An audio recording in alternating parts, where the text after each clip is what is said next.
Welcome to StraightioLab, an intellectual podcast about straight culture. and also a stupid podcast about nothing. Don't say that. It's just true. I don't want to lie to our listeners. I'm George Civeris. And I'm Sam Taggart. And this is StraightioLab. Podcast starts now. Podcast starts now. Hello, everyone, and welcome to StraightioLab, the world's most critically acclaimed podcast ever known. The acclaim feels sometimes oppressive, I would say.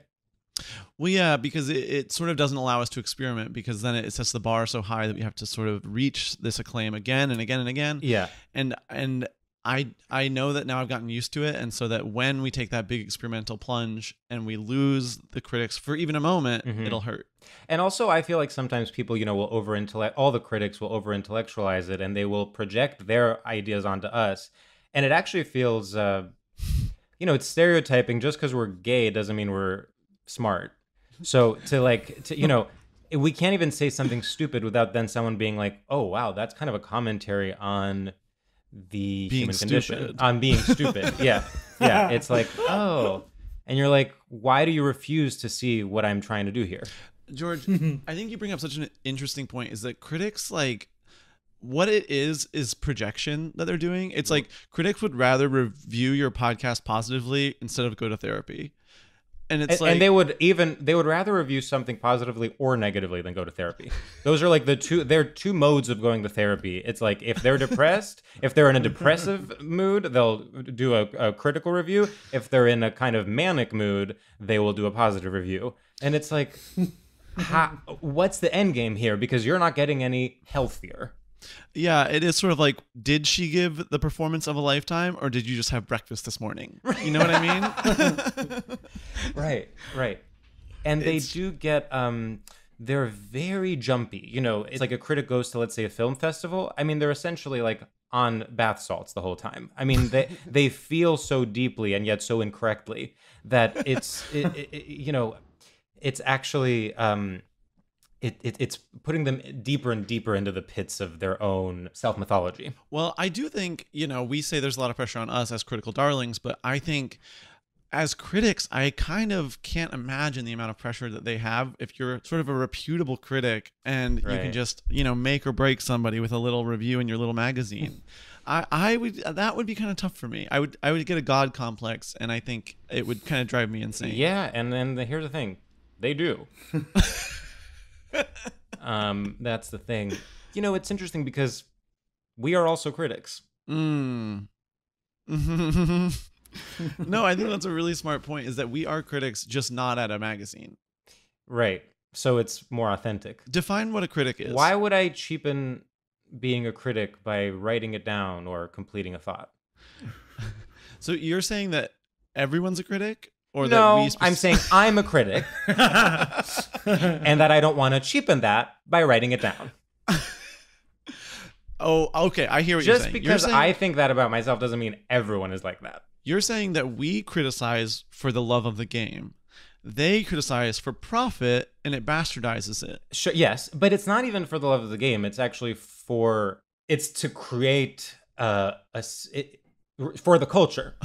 It's not for the love of the game, as though it's just a hobby that I'm enjoying. It's not, I'm not kind of taking a jewelry making class. I'm doing it for the sake of survival. Sure.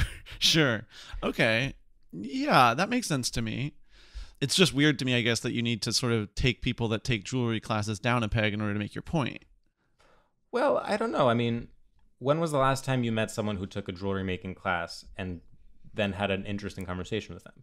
That's true. Tell you what, I feel like some of these critics should take a damn jewelry making class. Can I say something? And now I'm really putting my mask down. The reason I said jewelry making class is because someone I know took one, and in fact, that someone is one of my best friends, and constantly says interesting things. And if she listens to this, she will think, "Wow, he is hiding behind his podcast and finally telling me what he thinks of me." And in fact, that's not what I think. I was just going along with the bit. And that is an example of inauthentic criticism. Thoughts? So, because you don't actually hate all people that take jewelry making classes. I was almost doing it's like, I wanted to say something critical, and then I just grasped onto the first thing I could think of. You know what you were? That's like toxic gay guy. Yes. You were like, I can be a bitch about anything. You were like, I can say anything about anything. And it's like, it has authority because I'm a gay guy.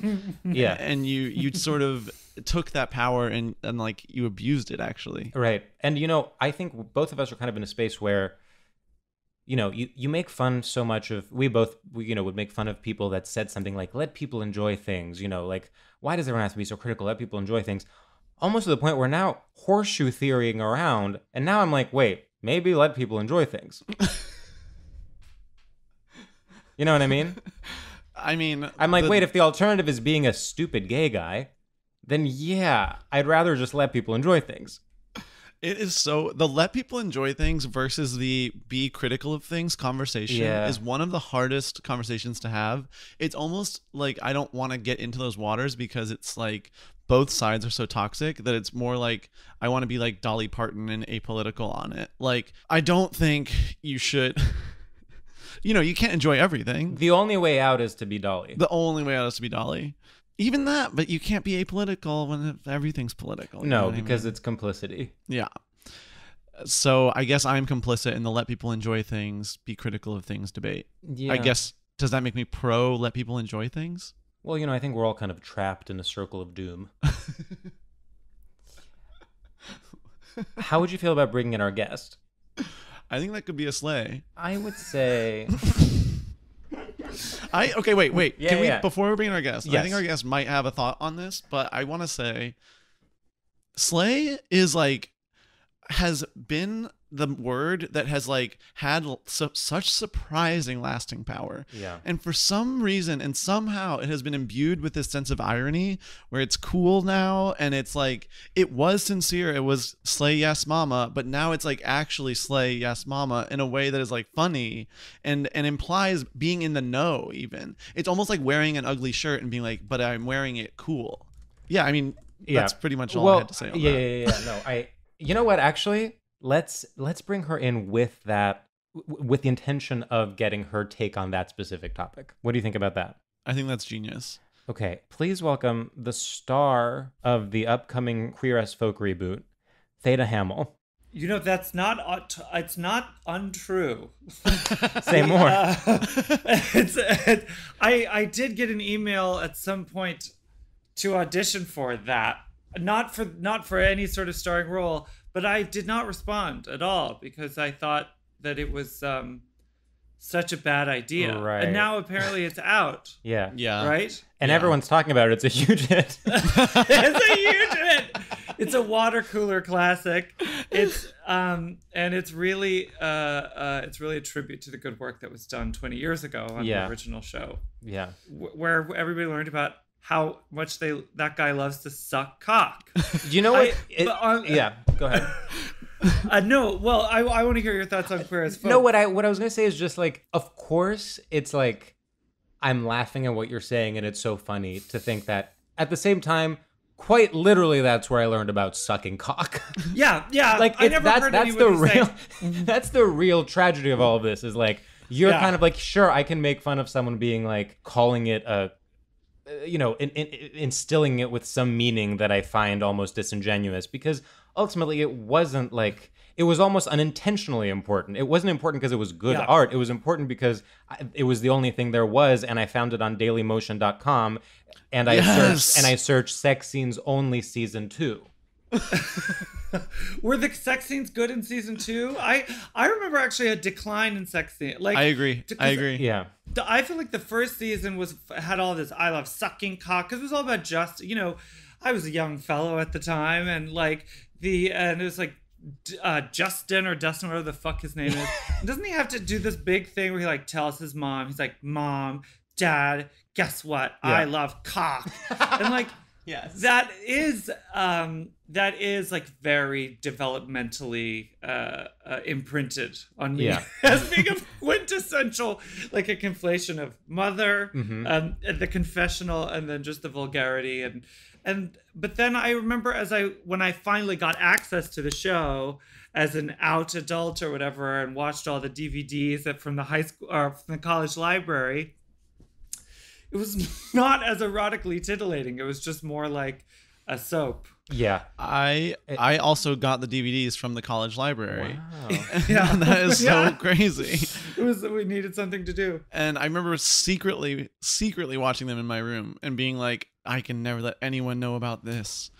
But it was, I remember thinking it was kind of hot still, but I also didn't know really what sex was. I mean, there's just something so almost liberating about being the first, not even adding to a conversation, just being like, this is the first time this is happening in like a cable show or whatever. So they could get, I distinctly remember this one scene where the older guy who's like more knowledgeable asks a series of gay questions to the younger guy. And it's literally like, are you a top or a bottom? And it's like, and you are meant to really take each of these in and be like, wow, he's getting an education. Like, is he a top or a bottom? Well, this is okay. So this is a very good, I think it's very germane to the subject of your program, which is that there was a time when being straight involved a certain amount of ignorance about topping, bottoming. It was always this Thanksgiving, this cliche of the Thanksgiving dinner conversation. Like, what do you even do? Now, I feel that we are cursed with too much knowledge of gay sex in the straight world. 100%. Thank you for saying that. I'd say even in like TV, the straight writers take so much joy in like top or bottom, and it's like no, it's not that. Like, it's, you need to calm down. Something that really started that was the popularization of the word twink. Because that has, I would say that is literally not even a gay term anymore. No, it's not a gay term, and it's not a gay aesthetic. No, yes. No. It's almost like I feel bad for gay twink. Like, I used to, when I would see, like, when I was adolescent, I used to be, they were like the princes of the world. And now when I see them on the street, I go, oh, you poor soul, like limping around, waiting to get a gust of wind to like knock them off their feet. And you go, oh, what place is there for you? Because we need brooding straight twinks now who are experts at letting their hair flop over their eye. And well, what the only place for the twink is being the one gay guy at a bachelorette party. It's actually really sad, because the way now for a twink to find community is with a group of cis women. Yeah, that is the only that is the only way left for a twink to find community in this day and age. So sad. No, it is very sad, but yeah, they really do. I think it's very confusing that the our like most handsome teen idols now. I guess it's always more or less been the case, but for so many people, for me to have met so many cis straight women in their 30s who's confessed to having a crush on Chalamet, it's very strange to me, because like I would be mortified to say such a thing. Sure. Yeah. I might enjoy the process of being mortified, like in a queer masochistic way. Sure. But I don't think that secretaries and stuff should be going around. But this is, well. But I don't want to go too deep on the T word. Timothy. Try T it. slur. Well, I just think that there's something about the algorithmic. Something about, well, this is what I really wanted to talk about in terms of my straight topic, because should I do some wait, should I hold? Let's hold. For, because we're going to do a segment first, but I want to respond to one thing you're saying with the algorithmic stuff, and actually then that will lead into the topic, but maybe I'll introduce it and then we'll come back to it. But it's like, people talk so much about algorithmically how we're all in echo chambers, right? And we only interact with people that are similar to us, etc. But in fact, there's also the opposite of that, where things leak out. Yeah. When you think you are talking just to your own community, things leak out. And next thing you know, it's a slippery slope, and Timothée Chalamet is a straight sex symbol. Yes.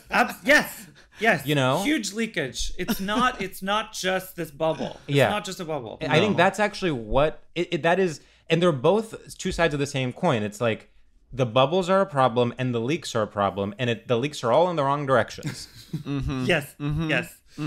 Okay, wait. So let's do our first segment, Sam. What do you think? And then one more thing. Yeah. About Queer as Folk. Yes. The way that Brian guy pronounced cock every single time, like, it would always be like, do you want to suck cock? Yes, he was. He hit those K's so hard. what am I, just a fuck? Yeah, just a fuck. And it was just like, you need to calm down. I could not stand him, and I just wanted to say that. But it was outrageous. It was outrageous. He would always. None of the people on that show had even the ability to say like words like top or bottom, suck, cock, fuck, cock, anal, whatever, without having this like actorly like elevated thing.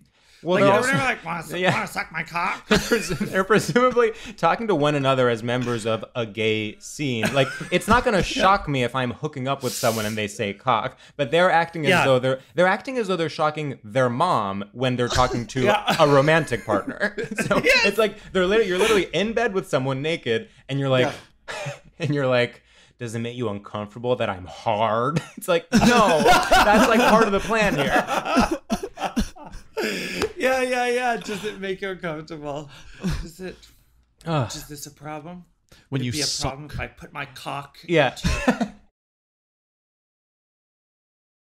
All right. I literally want to get the segment out of the way so that we can just like so that we jump can be in. free, because you're beautiful. It's just I'm already feeling so inspired by everything you're bringing. Good. Okay. Yeah. All right. So our first segment is called Straight Shooters, and in this segment we ask our guests a series of rapid-fire, nonsensical questions to gauge your familiarity with and complicity in straight culture. So it's one thing or another thing, and it's straight things, and you just have to pick one based on your own instincts. And the one rule is that you can't ask any follow-up questions about how it works, otherwise we will yell at you and kick you off the Zoom. Got it. Okay. Okay. So rapid-fire answers and no And you just have to follow-ups. answer, yeah. Sam, take it away. Okay, I'll start. Free hugs or mid-priced subs, aka SUVs? Mid-price subs. Mid-flatter. Okay, Theta. Six Flags or the Seven Deadly Sins? 7 deadly sins, I guess. Okay. New York versus LA or Freddy versus Jason? Freddy versus Jason, I guess. Missy Pyle or Mr. Softy? Mr. Softy. Okay. B12 or A24? B12. Okay, female celebrities lying about their age, male celebrities lying about their height, or George W. Bush lying about the existence of WMDs? That's a hard one, but I will say male celebrities lying about their height. Yeah. I'm tempted to say him by the third. Yeah. Okay. Burrito bowl or booty hole? Oh! Really two sides of the same coin there. Yeah. Yeah, they're so related. I would say booty hole, booty hole, booty hole. Yeah. It's not a word that I would say. Isn't that a Booty nasty hole. thing to say? Now that would be a fun thing in Queer as Folk if one of them was like, lick my booty hole. Yeah, exactly. Yeah. Give me all your right. booty hole. Theta. Voting down the working families party ticket or working at the car wash? I'm sorry, but working at the car wash. You got it. Yeah, I felt that. Oh my God, we're done. Yes, I think that was a sleigh, and I say that earnestly, not ironically. And I say it ironically. That was a sleigh, mama. And how did I score, or did I just violate the rule of the game? I would say we rated on a scale of 0 to 1,000 doves, and I would say I'm gonna say 900. Wow. Cool. 900 doves. And I think why I see the 900 is because I really felt you were sort of at the beginning of the game, you're like, I don't really know who I am yet. Like, it was sort of like, I guess this. It was an underdog narrative. I guess this. And then by the end of the game, you were forceful. You were commanding the room. Yeah. And you were saying, voting down the working families party. And I was like, whoa. Yeah. Boldly, You know what? But you were also performing you could tell the wheels were turning. You weren't just like saying something at random. You were considering it, pretending what you were, or not pretending, really kind of embodying the idea that what you were doing had depth and that you were really considering two different options, and then being and now the correct answer is B. And I'm a very sincere person. Yeah, and I just want, a lot of people, I don't like to, sort of talk down to our previous guests, but I will say a lot of our previous guests, they come in, they say, "Oh, I'll play this game like just 8 stupid questions. Oh, I'm having fun." And what you did when you played this game is you told a story and you gave us character and you gave us an arc. And I think that is so important. And because what we all are storytellers.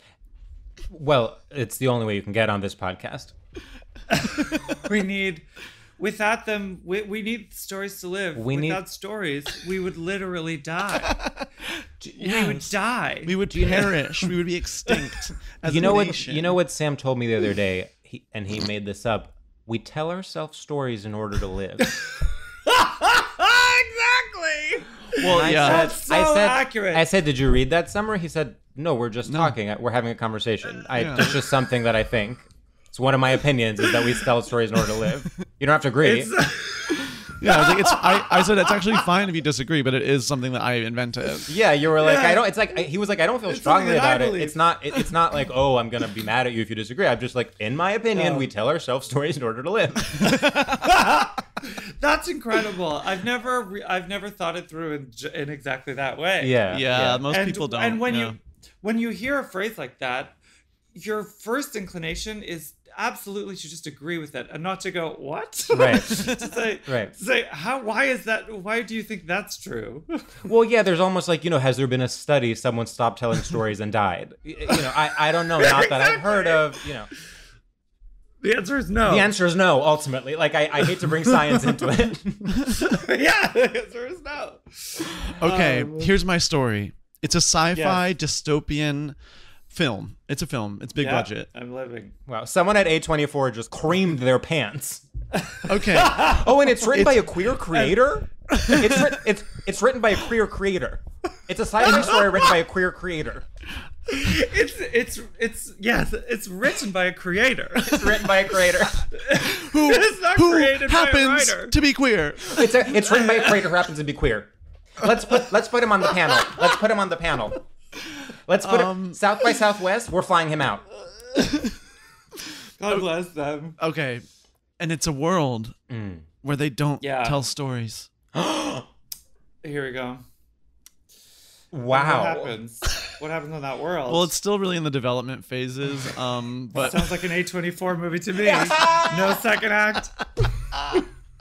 Yeah, you can kind of see the trailer and nothing else. Yeah, exactly. It's really, but you know what? Though we're working. Shot. We have some really fun ideas for the soundtrack, and we have a really great sound designer working on it. A great costume designer. Fantastic.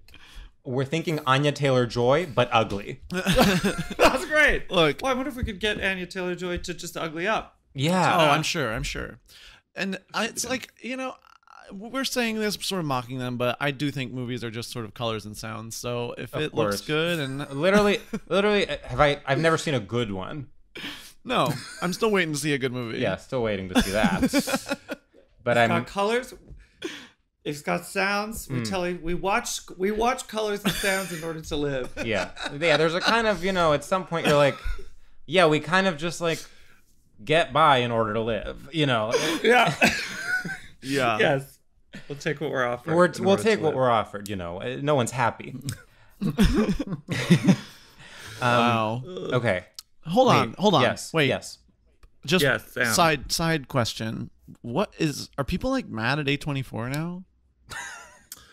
I think it's a natural. Listen, I feel like it's sort of like now it's like a punchline, half punchline brand, but it's also still prestige. But inevitably so. Anything, everything is a. I mean, it's like, of course, if something's gonna have these like highly stylized, very critically acclaimed, like very up their own ass, whatever, you can enjoy some of the movies and not others, and still kind of make fun of it as a concept.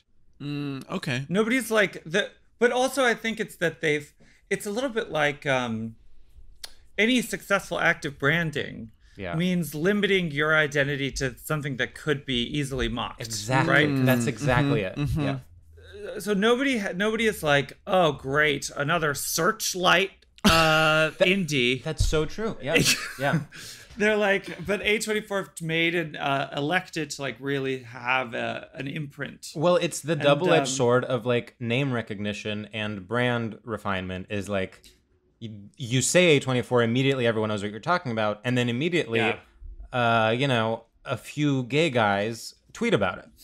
Disparagingly. Yes! They're the canaries in the coal mine. Wow. I love that. Okay, I'm glad I asked that question because it's sort of been on my mind. Yeah. You know, I'm trying to think of other things for which that has happened. Like, I mean, something that was prestige and then... I mean, you know what? Actually, here's one that, Theda, I know you have strong opinions on. Bjork. Yes, I do have strong opinions about Bjork. But like my opinions have never really fluctuated between like mild distaste and full outright dislike. Yes. Like I know that this makes me a pariah in my community, my chosen family of wherever Brooklyn. Okay. But I'm just not I think that there actually are some similarities between Bjork and A24. That there's always going to be some sort of fucking stupid outfit. There's always going to be gurgling mouthwash. And she's going to be making instruments out of bullshit. And like, there's always something where I'm like, what? It's not amazing to me that you like played an Erector set, like with a MIDI remote, with like a Wii remote. Yeah. Like she was like, look, I whip the Wii remote around and it plays the organ. Yeah. And it's like, well, I don't, that feels like a stunt to me. Yeah. And I unfortunately have emotional needs for music that are not being met by Bjork. You know, and and let me ask you this. And I say this as a Bjork fan, but I don't feel strongly enough to get into it. But let me ask you this. Yes. Would you say? And I think for me this is a recurring thing when I think of why I don't like certain things. That the sum of the parts don't add up to more than the sum. Oh my God! Why am I? Do you know what I'm? Wait, say that again. It's literally add up to the sum. That the sum of. Oh my God. That the sum of the parts. Okay. Don't add up to the sum. Don't add up. No. That the whole is less than the sum yes. That's what I'm trying to say. That's what I'm trying to say. Is that you feel like the whole? Oh my God! Wow. That you feel like the whole is less than the sum of the parts. Like you're like she's doing all these things or all these things, and yet it's not adding up to more than the sum of the parts. It's just a sum of parts. For me, that is what it feels like. It feels like every time a Bjork comes out with a new project, there's like a bag of items, of sort of bullet points about why it's remarkable. And then when you put them all together, the thing is, this is also, I don't want to I want only to be loved by the maximum number of people and never to alienate anyone. But I'm also getting this feeling a little bit with Renaissance Volume 1 that the I won't even name the artist, but like the binding agent of like high-tech production is such that like people can really go to market with a jumble of items that are adhered together. Yeah. Through like mixing, production, and it's not going to crumble on impact, but that doesn't mean that it necessarily coheres, in my opinion. Yeah. And like, but I have to say that like, I'm sure that Bjork is a very nice person. I know she really loves gay people. Oh, yes. That's good. And, but it's just, I don't like, I'll say one more final thing. I'm also not a fan of like Anais Nin. I don't like the attempt to mystify I understand organic experience by going my organs my like I don't like it. I would rather she said my guts, but she would never say my guts. Do you know what it is? Actually, she's like Brian Kinney. You know what it is? It's I love these beautiful humans. Oh yes. Yeah. Oh, is it we're all floating on a rock in space? She is doing elevated I love these beautiful humans floating on a rock in space. Damn. That's very well said, George. You know, and again, I'm saying this with nothing but love, but I can step outside my own toxic fandom and recognize that you are correct in your assessment. Well, it pains me too. And it's also, you know what else it's doing? It's like this kind of like I guess I have a human body. Well, That's so your comic sweet spot, I just have to say. That's I'll I say that. the imitation of that particular affect. But it is no, it is that, but it is also exotic, you know. And, of course. Icelandic. I mean, she's Icelandic. And that's something no one can take away from her. wow. If there's one thing we can say about Bjork is that she is from the country Iceland. While we're on the Bjork topic, one more thing is that another bad thing is comedians doing Bjork as, and we just sort of talked about this, but they interpret Bjork simply as like, what if I'm weird? What if I'm crazy? Yes. And it's like, no, there is a specificity, and just maybe because you don't listen, like, that's fine. But maybe don't do someone you don't listen to just because they have a weird voice. And that's a pet peeve of mine. People do that. People do that with people do that with like Joanna Newsom. People do that with Fiona Apple. It's like, it actually, you think you're sounding smart because you're commenting on something. And in fact, you're actually showing the shallowness of your knowledge by your absolutely flop of an impression. Because some people can do it really well, and you know that it comes from a deep knowledge of Bjork. They have something to grip onto. It's not a comedic elevation to say of something that's weird that it is weird. Yes. Wait. That's like what popular girls do. Somebody with glasses. I just want to say, this is something that actually, I would say a similar thing to that is, it's not interesting to say something is funny as though it's unintentionally funny when it's trying to be funny. So you will often see, let's say you'll see like a page 6 headline that is so clearly trying to be cheeky. It's so clearly like, you know, Ben Affleck cries at a Dunkin' Donuts amid Jen Garner starring in a show or whatever. It's like, they know what they're doing. Right. Yes. To then be like, wow, journalism is dying. It's like, no, comedy is thriving. Yes, and in a weird way, journalism and comedy are collaborating. Yes, finally. The Productively. collab of the century. And you're so right. It is painful because the real dupes are the people who are like, you're not going to believe what I found today. This amusing malapropism. It's like, no, they did that because they know how the internet works. Right.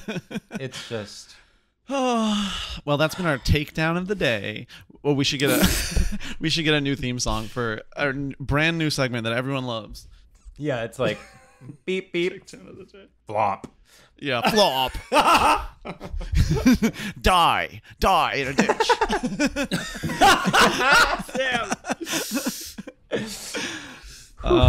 Let's get into the topic. Let's get into the topic. Yeah. Theda, why don't you introduce the topic and then just say like a little bit about what you think makes it straight?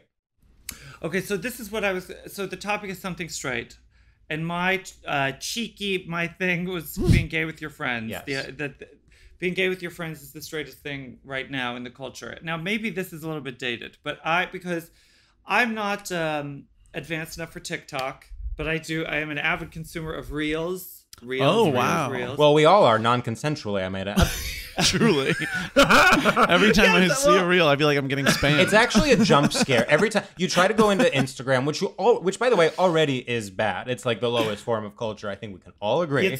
You go there wanting to see a photo of someone you hate on Fire Island, and suddenly it's someone doing a tutorial with a dance. yes, with a dance.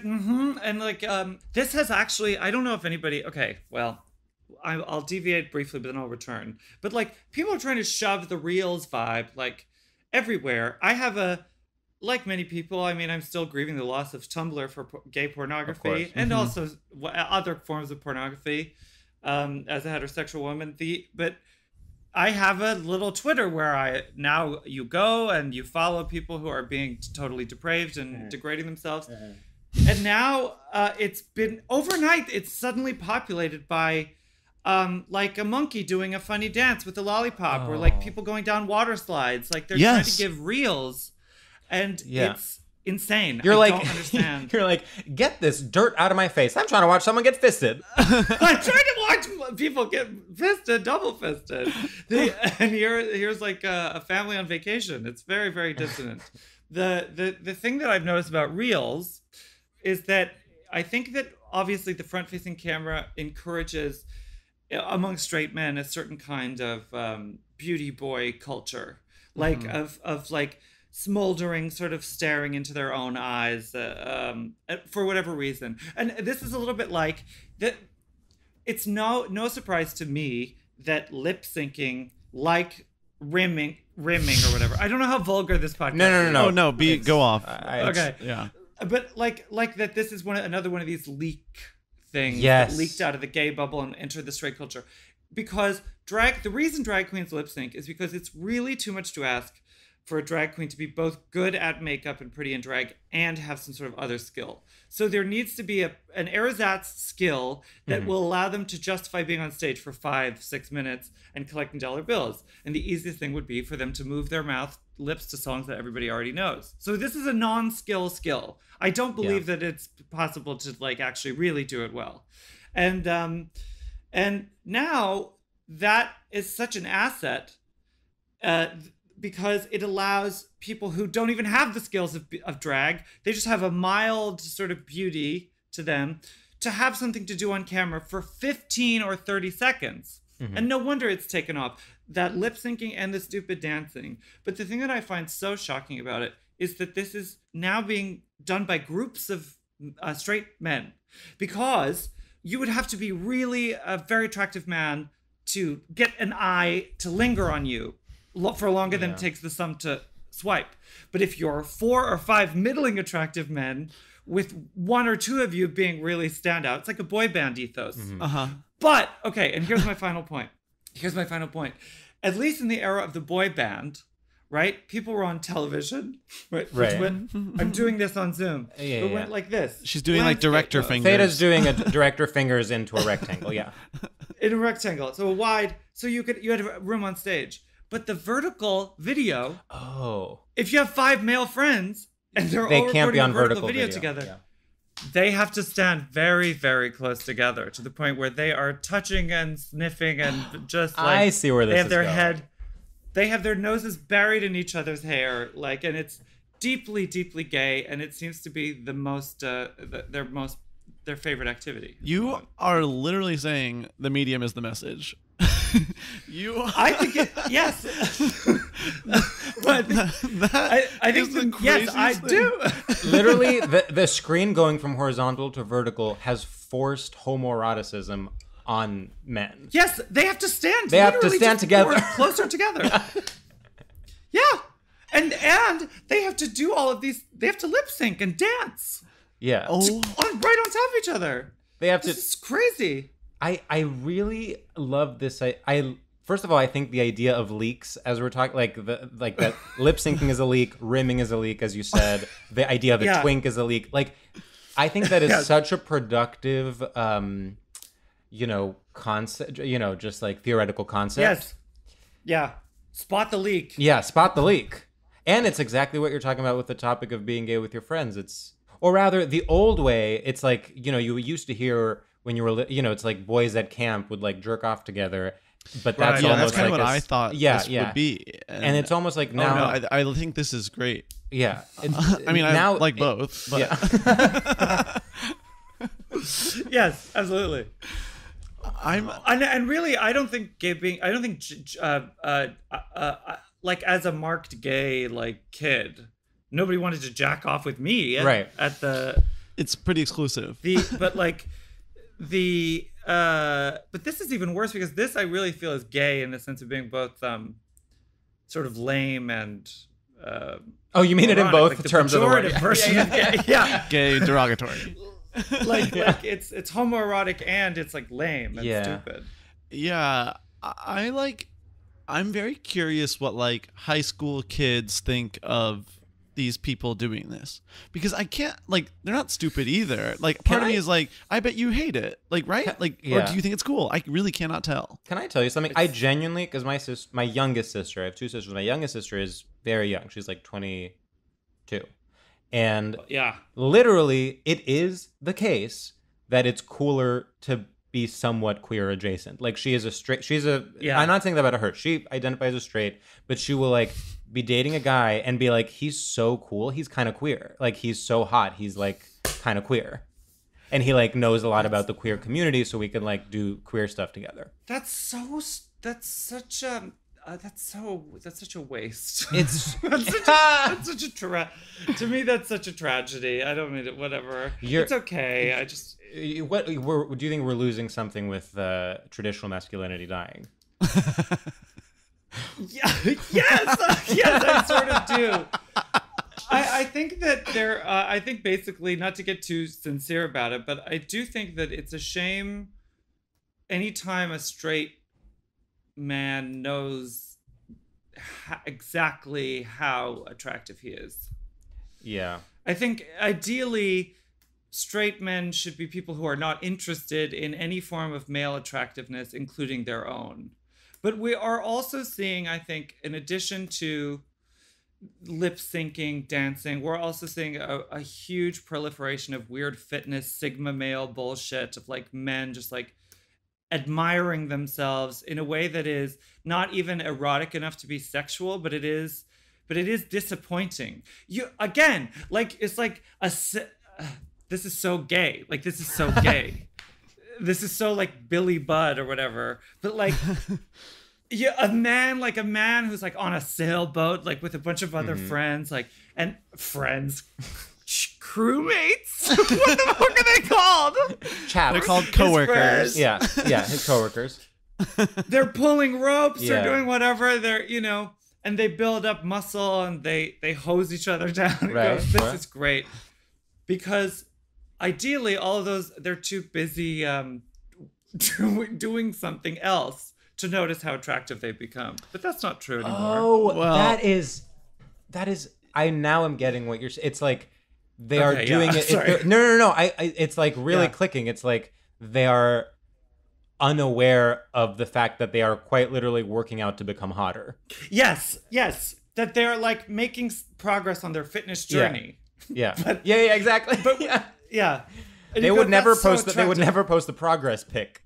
Well, and just to take that even further, I do think these men, after they've hosed each other down, would probably have some sort of maybe mutual masturbation. Maybe they'd suck each other off.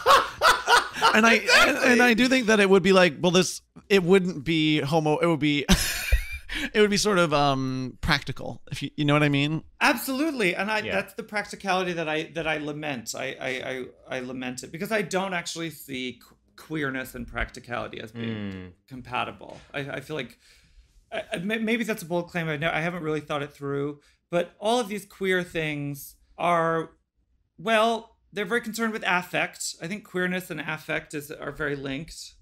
Beauty. Yeah. I don't think that beauty is necessarily a practical concern. And then in a weird way, the gratification element of queerness, I think, is sort of at odds a little bit with, like, again, my idealizing, totally fag-brained idea of what it's like to work on a boat. Right. You know? So, like, I totally admitting that this is not based on real life You're experience. saying there's no on the boat in this idealized heterosexual boat. On the boat, there are no stolen glances and there's none of that. Like it's like, and in fact, not to almost reliteralize a metaphor, but the boat also doesn't have leaks that go. It's like what happens on the boat stays on the boat, and what happens in the queerest folk set stays on the queerest folk set. Yes, it stays. There's no leaks, and there's no girl around to endow you with cachet. Yes. You'd be like, did you see that, like, the way that Jack, like, had a smoldering glance at Devin? Devin. Boat. They all have Gen Z names. The boat is all people named like Skylar. Did you see what Skylar said to Flayden? on the boat over there on the port side of the boat. But I think this is my final point, because I don't want to be pedant here. But just that the sailors probably would have stolen glances and like enjoy the whatever Yeah. intimacies, but they wouldn't be infused with meaning. Sorry, go ahead. They wouldn't go, I'm doing a queer thing. Yes. I'm doing a queer thing. I'm a queer sailor. Yeah. Yeah. Those pockets and weirdly, neither would a gay person. Yeah. Neither would a gay person are not walking around going, I just did something a little queer today. I got my queer on. My female friends are going to love it. I mean, is there a way to retain any authenticity in human behavior when you put labels on things? No. Like, literally no. It's like once you start identifying things as queer, it's over. You have no idea what your motivations are. You have no idea what you're doing, and you have no idea why you're doing it. Which is really funny coming from our podcast, which is to label things as straight. Well, I think I would argue that like, just as we were saying with the word slay earlier, that like slay can come almost full circle now to actually be a sincere compliment, but only by deploying it ironically. It's like, and by labeling things ironically for the purpose of satire, you almost can approach sincerity. 100%. 100%. It's like something, you see something very clearly bad, something someone would make fun of, and you can be like, okay, but it's kind of a slay though. And it's like, yeah, it is. Yeah, like, yeah, I feel that. Yeah, it's a sincere compliment. Wow. I was thinking about, okay, so like men seeing their own beauty. Heard of them? Yeah. Men. Well, let's start there. So men seeing their own beauty and sort of like, there's like, I do think, because part of me wants to be like, well, it's not like just to be basic liberal, just to be sort of like, well, it's nice that men feel comfortable expressing themselves a little bit more. But then on the other hand, I do think it's bipartisanly toxic, where it is also the right side. Like Republican men are also seeing themselves needing to be beautiful in this way that is so horrific, and that's why like the supplement industry is thriving on alt-right podcasts. I guess they still sort of no homo it by talking more about like virility and manlyhood, but it is just like, I want to be muscular. Yes, and the people selling you the sort of elk bone supplement or whatever the fuck it is, like, are all very spectacularly attractive. Yeah, men. Ripped. Not Alex Jones. Not the Alex Joneses, but like the fitfluencers and those. Yeah. But also virility. It's like, well, do you mean fertility, Earth Mother? It's like it almost comes all the way around. Horseshoe. Yeah, and you're like, I wish I was pregnant. Like it's. Yeah. Yes, you're so concerned with your own potency that it's a wish to become pregnant. It's a wish to participate in pregnancy, which is a wish to become pregnant, which is coded very womanly. Female, yes. Wow. Coded female. Coded female. But I do think it's crazy. I do think it's but it's not just the medium as the message. It's like, this is so basic, but it's just like, okay, we really found a new sort of way to sell things. Yeah, and now we said it. Like, they found a way to sell beauty products to men. Yeah. And that's half the world, so it's obviously business is booming. Yeah, that's true. That's a very good point. And men are drinking collagen. Huh. Yeah. Well, now I'm like, fuck. It sucks. Okay, one thing that sucks is like, maybe, okay, I'm just gonna say it, and we'll see how dumb it sounds, is that it is sort of like, whenever we get to anything real, like whenever you're talking about issues and it is just sort of like, well, like when the answer is always like, well, capitalism, it's like that sounds like a bad point, but it is always a good point and probably the correct point. And it's like, I don't know how to, I feel like it always ends there, and it's like, okay, well, it's like, I want to have like sort of a silly, like, I know, I sort of want like a more inventive problem. Sam, I think you want a Bjork in the same way that Bjork exoticizes nature or like romanticizes nature. You want someone to do that for capitalism. Someone to be like, my credit card, the paper I take out.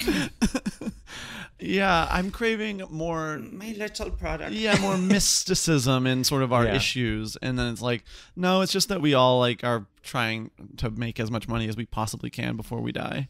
Oh, and honey, it's working. Yeah.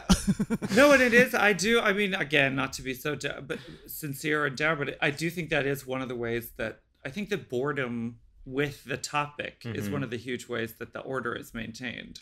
Yes. Because you're right. Nobody wants to hit the same wall over and over again. There's always a wish for novelty and for a new take, and we've had a lot of novelty, but we still have this order.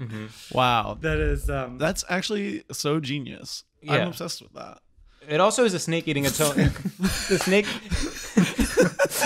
Oh no. Sometimes having a podcast is one of the worst things you can do because you have to talk. And it's like, sometimes you just need to just shut up.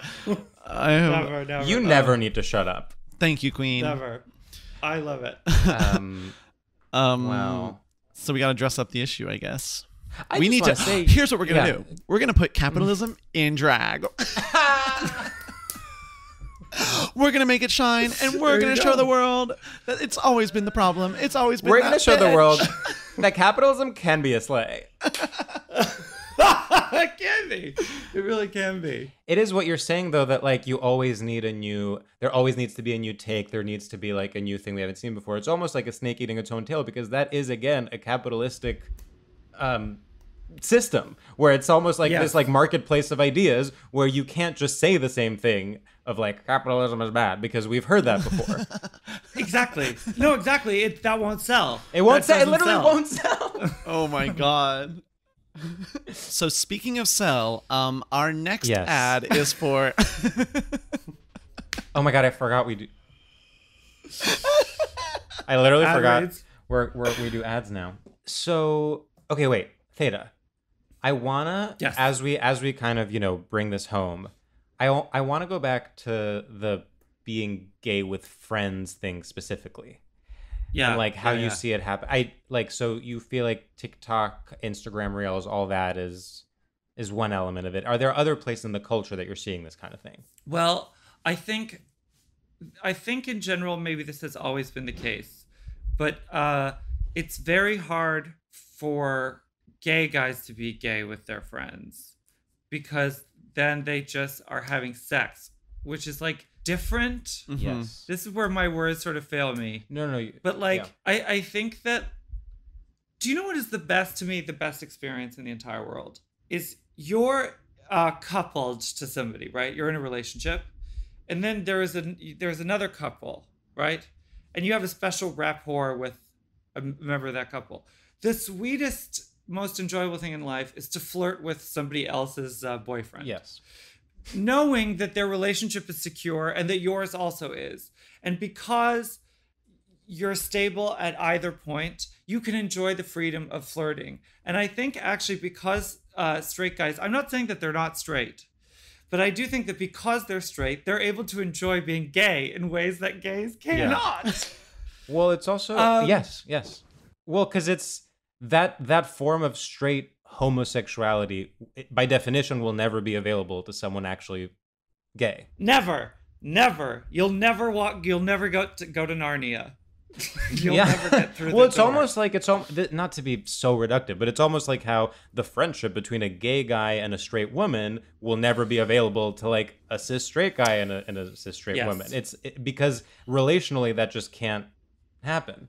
Absolutely. And I think that one of the reasons that I actually don't know this for sure, but I do think that we're definitely seeing a resurgence of like pro man kind of I mean, I don't want to name names, but it does seem like men are like turning away from the company of women in some really sincere way. Yeah. Like they're either too frustrated by the potential of doing harm so that they like withdraw, or they're like too porned out. They're getting too much gratification on their own, just through their optimization of their own body and through the consumption of a very programmatic selection of pornography, that like they're not seeking out the company of women. Yeah. And so I don't know, a little sort of, I just feel that is part of this thing of being sort of gay with your friends. It's like, there's no one here to hurt us. There's no one here to hurt us. And I do think it's like sort of totally I do think it's totally pathetic, which is why again, I'm leaning on the pejorative use of the word gay. They're doing tattoo drag, not gonna get us video. Wow. Because they weren't actually lesbians? I don't know. Wait, what tattoo is is like, you remember that band, the Russian? Oh yes. They're like making out in the rain, and it's them against the world. And they like made out at like the VMAs, and like Ashton Kutcher claps at them. Oh, you know? God. That clip, talk about millennial sort of trauma memories. Mm-hmm. Ashton Kutcher clapping and P. Diddy waving his blazer around. It was like, that was like the ugliest thing I've ever seen. It was a loss of innocence. Yeah. Yeah. It's like, oh my God. Wow. I felt bullied by that. Yeah, that hurt. I'm surprised that's not that something hurt. I say very often. Sam, are we, is it final segment time? Could that be the case? Yeah, I guess before we go into the final segment, I guess I just want to say, if there's any straight guys out there that say, hey, I can be gay with a gay guy and not have it be weird, I want to say, hey, I'm here and I'm down. I can be totally chill and I'm really a good hang. Yeah. Yeah, and if anyone has a boat, would love to get out on the water. Yeah, I'll bring the hose if you bring the boat. I would love to get out on the water.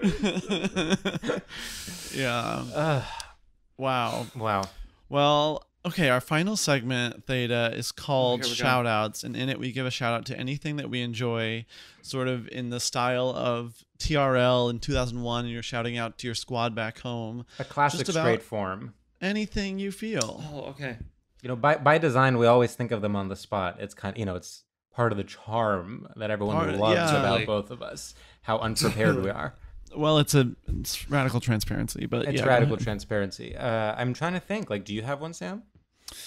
I'm really, really racking my damn brain. Oh, I don't know. I mean, sure, I can sort of make, whatever. Okay. What's up, everyone, boys, and everyone else who's not a boy? I want to give... That's my way of being inclusive. Boys and not. Yeah.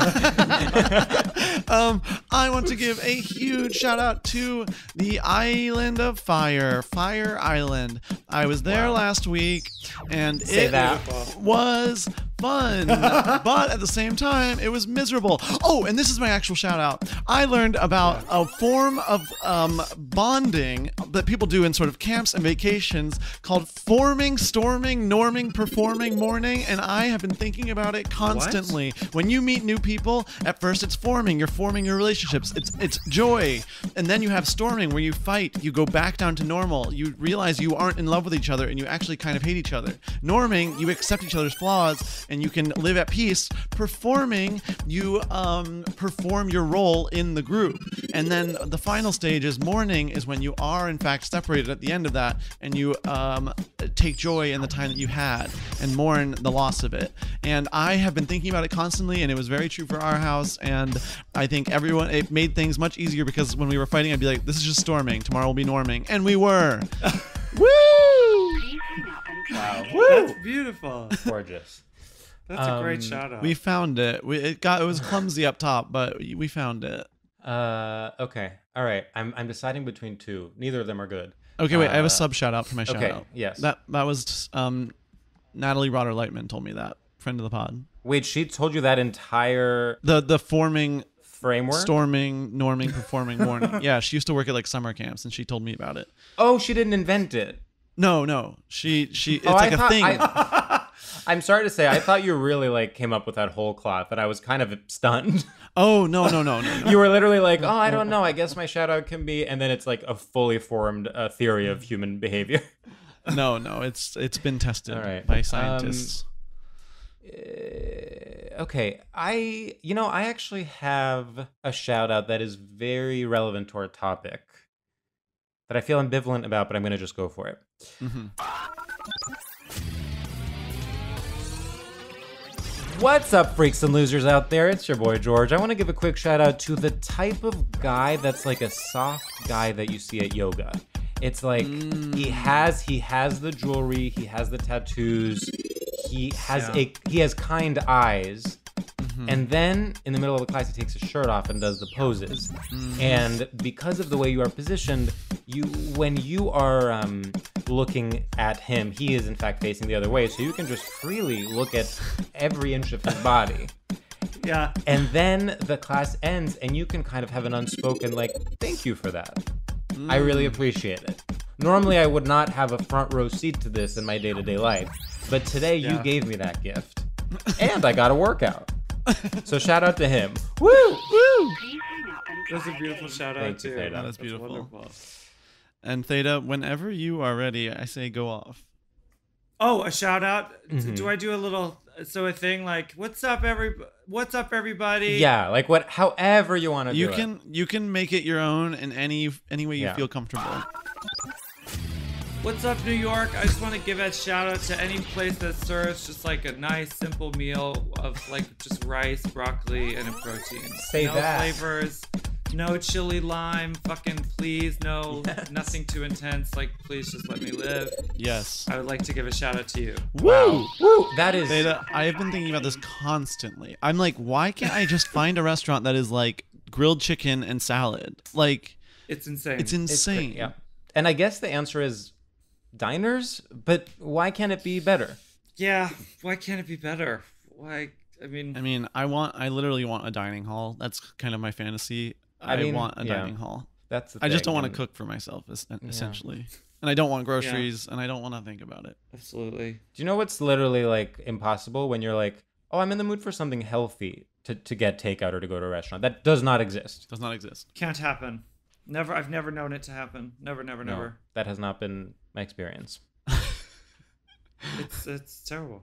But so I would give a shout out to to anybody that bucks that trend. Yeah. Woo! Yeah, you little entrepreneurs out there. We've got an idea for you. New York City is hungry for healthy meals. Wow. Well, Theda, thank you so much for doing this. I feel enlightened. I feel that was really an incredible episode. Class was in session. Yeah. It was my great pleasure to speak with you both. Sam and George, StraightioLab. Now on iHeart. Wow. Hey. I truly what a pleasure. I mean, such a good ep, top to bottom, second to second. Would not change a thing. Good. It's just fun to talk. It's just fun to have a convo. Hey, that's what podcasts are made of.